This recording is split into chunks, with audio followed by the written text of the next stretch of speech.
I was involved early on with X-Men becoming a success. I was originally Roger Stern's assistant editor, then I went on to edit it up until the Death of Dark Phoenix issue.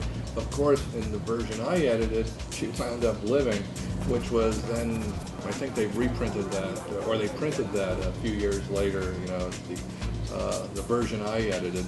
But there's an example of you know, Jim Shooter gets a lot of flack for various reasons, but it really was his idea to kill off Dark Phoenix.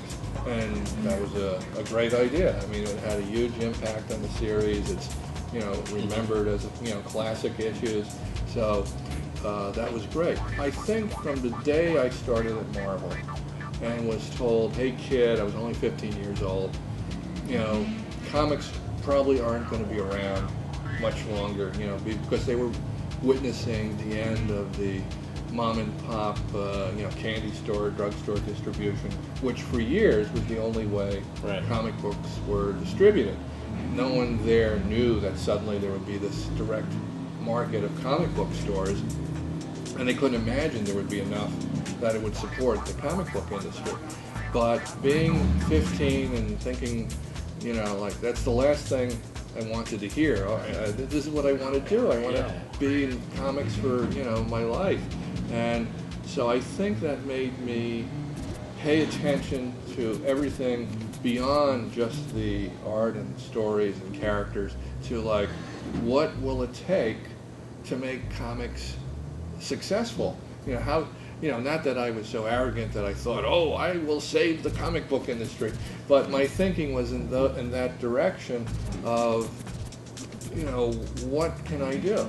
And so by the time I got around to editing the Spider-Man titles, all my thinking was, well, when people looked at Marvel from a business standpoint, just looking at the comics publishing side, they would usually say something like, well, Marvel has the X-Men titles, which were so successful, and everything else. When I left, after my, you know, editing Spider-Man titles, I was proud when I hear people say, well, Marvel has the X-Men and Spider-Man and everything else. And to give you an idea what that meant, between Bob Harris and myself, he was the X-Men editor, I was the Spider-Man editor, our titles were responsible for a little over 50% of all, you know, the Marvel Comics sales. Wow. And all the other editors together, you know, equaled what we were doing. And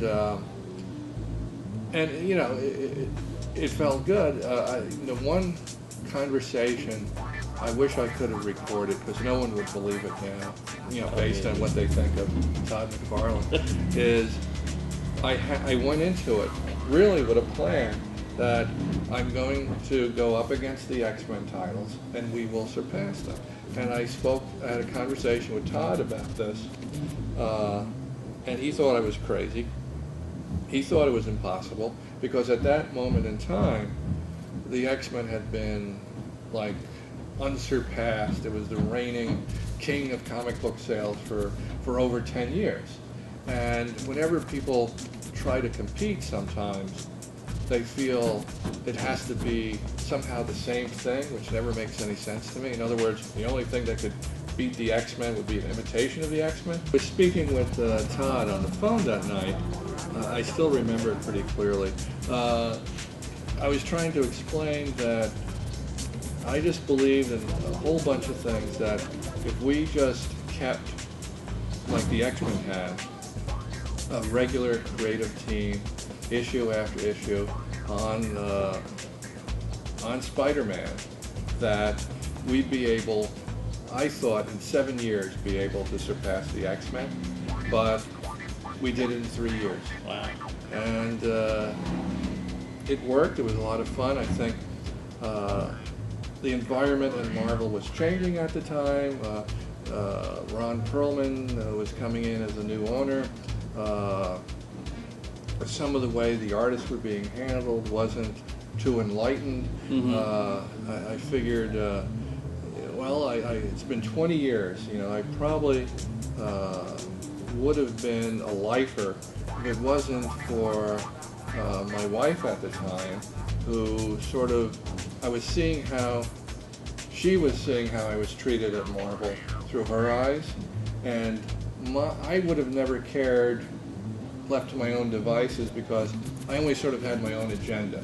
You know, as long as I could put together comics and work on these characters that I love, I'm happy.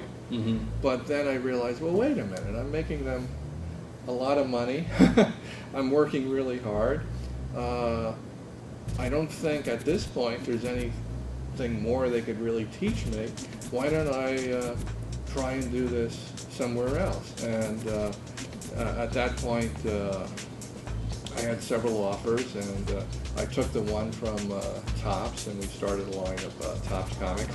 And that was still ultimately working for another big corporation, even though they were great and treated me well. So now, with Paper Cuts, I'm working for a company that I own a piece of, and my partner and I are building it from nothing.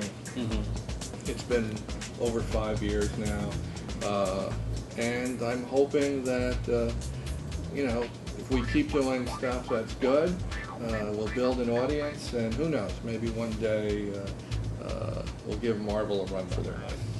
Awesome, great, thank you. So keep an eye out for Jim. He's going to be hosting the History of Comics on Comic Nation TV.